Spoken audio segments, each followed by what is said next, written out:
आज हम बात करने जा रहे हैं नौवीं की मैथ है, चैप्टर नंबर 2 एक्सरसाइज 2.3 है, उसका क्वेश्चन नंबर 1 है। ठीक है, क्वेश्चन नंबर 1 है। उसमें वो कह रहा है कि करेक्टरिस्टिक्स यानी कि क्वेश्चन नंबर 1 के सारे पार्ट्स के अंदर हमने करेक्टरिस्टिक फाइंड आउट करना है। करेक्टरिस्टिक होता क्या है, इसकी तफसील में बाद में जाएंगे। सबसे पहले तो हम लोग देख लेते हैं कि लोग क्या होता है। लोग का तो आपको पता है कि लोग 4, ठीक है। हमने पीछे बात की हुई है, क्वेश्चन नंबर एक्सरसाइज 2.2 में बात कर ली थी कि लोग जो सा है ना, ये जो से लोग के नीचे जो से वैल्यू लिखी होती है ये बेस होती है। ठीक है, ये बेस होती है। ठीक है, ये एक्सपोनेंशियल फॉर्म के अंदर बेस बन जाती है। और लोगार्थमिक जो सा आंसर होता है, यानी कि जब हम इस पूरी वैल्यू को हल करेंगे जो सा आंसर आएगा वो 2 आएगा। ये जो सा लोग का आंसर आता है ये एक्सपोनेंशियल फॉर्म के अंदर यानी कि पावर की फॉर्म के अंदर बेस की पावर में बन जाता है, यानी कि 2 बेस की पावर में चला जाएगा एक्सपोनेंशियल फॉर्म के अंदर। और ये जो सा 16 है जिसका हम लोग ले रहे होते हैं, ये एक्सपोनेंशियल फॉर्म के अंदर इस पूरी बराबर के पहली तरफ में मौजूद इस पूरी वैल्यू को जब हम हल करेंगे तो हमारा ये आंसर आ जाएगा 16, ये आंसर बन जाएगा। ठीक है, इसी तरीके से यहाँ पर लोग की पावर, लोग के नीचे वाली जो सी वैल्यू है वो चेंज हो गई है। ठीक है, अब हम क्या करेंगे, ये नीचे वाली वैल्यू चूँकि चेंज है ना, पहले 4 थी अब 8 है। ठीक है, अब भी हाल वैसे ही करेंगे हम। नीचे वाली वैल्यू क्या होती है, एक्सपोनेंशियल फॉर्म के अंदर बेस बन जाती है, और जो सा लोग का आंसर आ रहा होता है वो एक्सपोनेंशियल फॉर्म के अंदर बेस की पावर में चला जाता है। और जिस वैल्यू का लोग ले रहे होते हैं लोगार्थमिक फॉर्म के अंदर, वो वैल्यू एक्सपोनेंशियल फॉर्म के अंदर बराबर के पहली तरफ में मौजूद सारी की सारी वैल्यू को जब हम हल करेंगे तो उसका आंसर जिस वैल्यू का हम लोग ले रहे होंगे ना वो आएगा। ठीक है, 64 आएगा, यानी कि 8 8 64। ये है। यहाँ पर देखो लोग के नीचे वाला नंबर चेंज हो रहा है। ठीक है, अब एक्सरसाइज नंबर 2.3 में कॉमन लोग एक चीज़ आई है। कॉमन लोग, ये हम लोग है, ये लोग ले रहे हैं सिर्फ, ये कॉमन लोग नहीं है। अब यहाँ पर एक चीज़ आई है कॉमन लोग। ये देखें, जब लोग के नीचे वाली वैल्यू सेम हो जाए, यानी कि जो सी लोग के नीचे वाली वैल्यू जिसको हम एक्सपोनेंशियल फॉर्म के अंदर बेस बना देते हैं, अगर ये बेस सेम रहे, बेस बना देते हैं, अगर ये लोग के नीचे वाली वैल्यू सेम रहे ना तो समझ लेना वो कॉमन लोग है। ठीक है, बेस सेम रहे, और बेस क्या होनी चाहिए कॉमन लोग के अंदर, लोग के नीचे वाली वैल्यू 10 ही होनी चाहिए। ठीक है, 10 है और ठीक है, समझ आ गई। लोग जब हम कॉमन लोग नहीं लेते, सिंपल वाला लोग लेते हैं, तो उस लोग के अंदर जो उनसे लोग के नीचे वाली वैल्यूज़ हैं वो तब्दील होती रहती हैं। ठीक है, इसका मतलब क्या है, वो कॉमन लोग नहीं है। कॉमन लोग के अंदर जो उनसी लोग की नीचे वाली वैल्यू जो उनसी छोटी सी लिखी होती है ये 10 होनी चाहिए। ठीक है, फॉर एग्ज़ाम्पल यहाँ पर हम 1000 का इसका हम लोग ले लेते हैं। कैसे लोग लेंगे, आपको पता है कि कैसे लोग लेंगे यहाँ पर कि ये लोग के नीचे वाले जो सी वैल्यू होगी ये बेस बन जाएगी एक्सपोनेंशियल फॉर्म के अंदर, और पावर ये बेस बन जाएगी। ठीक है, ये बेस एक्सपोनेंशियल फॉर्म के अंदर बेस बन जाएगी, और ये जो जिसका हम लोग ले रहे हैं ये एक्सपोनेंशियल फॉर्म के अंदर यानी कि पावर की फॉर्म के अंदर बराबर के दूसरी तरफ जाकर आंसर बन जाएगा किसका, एक्सपोनेंशियल फॉर्म का, इसका। अब यहाँ पर हमने पावर नहीं लिखी, क्यों नहीं लिखी, क्योंकि यही लोग होता है एक्सपोनेंशियल फॉर्म के अंदर जो सी बेस की पावर होती है ना, दरअसल वही लोग होता है। ठीक है, वही लोग होता है। ये देखना, लोग का आंसर यही होता है। ये देखना, यहाँ पर देखो 2 है, एक्सपोनेंशियल फॉर्म के अंदर बेस की पावर 2 है, तो देखना लोग का आंसर भी यहाँ पर 2 आया। लोगार्थमिक फॉर्म के अंदर लोग का आंसर क्या है, 2 है। ठीक है, इसी तरीके से लोग एक्सपोनेंशियल फॉर्म यानी कि पावर की फॉर्म के अंदर बेस का आंसर, बेस की पावर क्या है 2 है, और लोगार्थमिक फॉर्म के अंदर, लोगार्थमिक फॉर्म के अंदर लॉग का आंसर क्या आया हमारे पास 2 आया। ठीक है, समझ आ रही है? कुछ समझ आई है बात कि पावर पर डिपेंड कर रही है। जो सा लॉग है ना, लॉग वो बेस एक्सपोनेंशियल फॉर्म के अंदर बेस की पावर के ऊपर डिपेंड करता है। ये लॉग का आंसर एक्सपोनेंशियल फॉर्म के अंदर मौजूद बेस की पावर के ऊपर डिपेंड कर रहा होता है। ठीक है, अब वो कौन सी, हम इस बेस की कौन सी ऐसी पावर लिखें, इस बेस की कौन सी ऐसी पावर लिखें कि हमारा आंसर 1000 है। हम 10 की पावर 3 ले लेते हैं, 10 की पावर 3 ले लेते हैं। ठीक है, 10 की पावर एक्सपोनेंशियल फॉर्म के अंदर हमने बेस की पावर क्या ले ली है, 3 ले ली है। ठीक है, बेस की पावर 3 ले ली है, जिसकी वजह से एक्सपोनेंशियल फॉर्म की पहली तरफ वाली वैल्यू को जब हम हल करते हैं तो बराबर के दूसरी तरफ जो सा एक्सपोनेंशियल फॉर्म का आंसर होता है वो 1000 आ रहा है। इसका मतलब क्या है कि हम जो सा लोगार्थमिक फॉर्म के अंदर लॉग का आंसर हम 3 लिखेंगे। ठीक है, समझ आ रही? यही सारी कहानी है, यही सारी कहानी है। लॉग डिपेंड कर रहा होता है, लॉग का आंसर जो सा है वो डिपेंड कर रहा होता है एक्सपोनेंशियल फॉर्म के अंदर मौजूद बेस की पावर के ऊपर। ठीक है, ये बहुत दफ़ा मैंने एक्सरसाइज नंबर 22.2 में आपको बताया हुआ है। ठीक है, समझ आ गई? ये मैंने आप तफसील से बता दिया। ठीक है, लॉग का आंसर किस पर डिपेंड करता है। अब एक और बात है, वो ये है कि हमने ये यहाँ पर, ठीक है, यहाँ पर चूँका जो सी लॉग के नीचे वाली वैल्यू है छोटी सी लिखी होती है, यानी कि लॉग की जो सी ये बेस है, इसको हम एक्सपोनेंशियल फॉर्म के अंदर बेस में लिखते हैं ना, तो ये लॉग की जो सी बेस है ये 10 ही रहेगी, ये बदलेगी नहीं। ठीक है, समझ आ गई आपको? ये 10 ही रहेगी। तो हम यहाँ पर तो हमने आसानी से वो पावर बता दी जिसकी वजह से हमारा ये आंसर बन रहा है 1000। लेकिन बाज़ औक़ात ऐसा होता नहीं है, ये ज़रा थोड़ा सा डिफ़िकल्ट बन गया। ठीक है, ये अब हम आसानी से नहीं बता सकते क्या होगा लॉग, क्या होगा लॉग का आंसर। तो देख लेते हैं, हम हल थोड़ा सा कर लेते हैं। तो क्या बनता है, ये आ जाएगा एक्सपोनेंशियल फॉर्म के अंदर 10 बेस में चला जाएगा, और चूँकि हमने ये लॉग का आंसर हमने फाइंड करना था इसलिए हम पावर हमें नहीं पता होगी। और ये 725 क्या होगा, ये एक्सपोनेंशियल फॉर्म के अंदर बराबर के दूसरी तरफ जाकर आंसर बन जाएगा। पूरी एक्सपोनेंशियल फॉर्म ये बराबर के पहली तरफ जो सी ये वैल्यू है, इसको जब हम इस पूरी को हल करेंगे हमारा आंसर x725 ही आएगा, जिसका हम लॉग ले रहे होते हैं वही आएगा। ठीक है, अब यहाँ पर अब हम नहीं बता सकते कि हम 10 की पावर कौन सी लें कि 725 बने। ठीक है, समझ आ गई? और यही सारी कहानी है यहाँ पर। ठीक है, कि कैसे हम पता चलाएं ये जो सी पावर है, ये कैसे हम पता लगाएं कि ये कॉमन लोगार्थम के अंदर, कॉमन लोगार्थम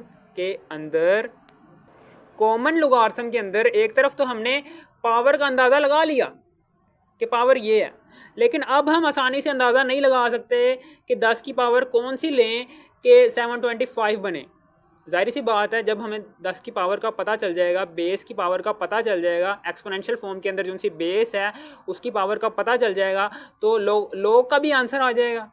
ठीक है, लॉग का भी आंसर आ जाएगा, यहाँ पर हम वो लिख देंगे इस जगह। ठीक है, तो चूँकि हम यहाँ पर पावर नहीं बता सकते, एक्सपोनेंशियल फॉर्म के अंदर बेस की पावर हम नहीं बता सकते, तो उस पावर को कैसे निकालना है? उस पावर को निकालने के लिए 2 तरीके हैं। एक तरीका है जी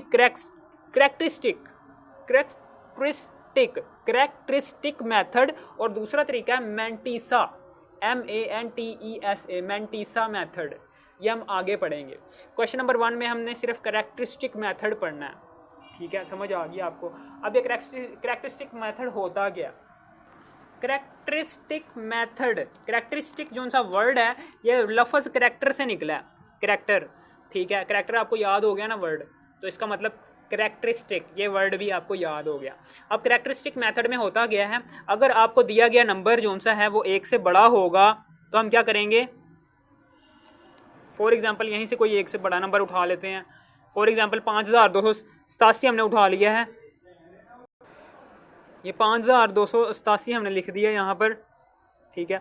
अब हम क्या करेंगे, यहाँ पर जो सा पॉइंट जो सा है यहाँ पर आपको नहीं दिख रहा, तो इसका मतलब क्या है कि पॉइंट जो सा है वो वर्ड के वैल्यू के आखिर पर है।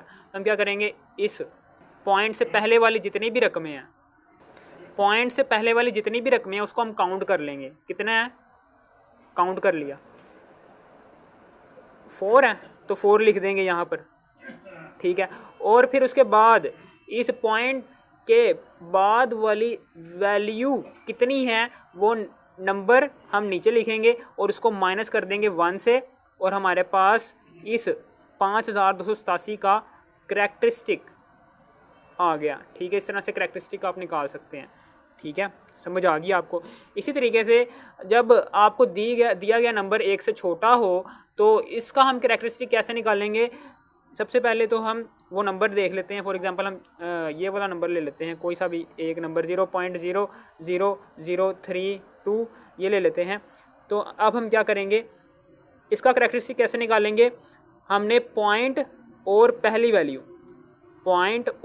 वैल्यू के दरमियान जितने भी ज़ीरो हैं, ठीक है, उन ज़ीरो जितने भी ज़ीरो हैं उन ज़ीरो को गिनना है।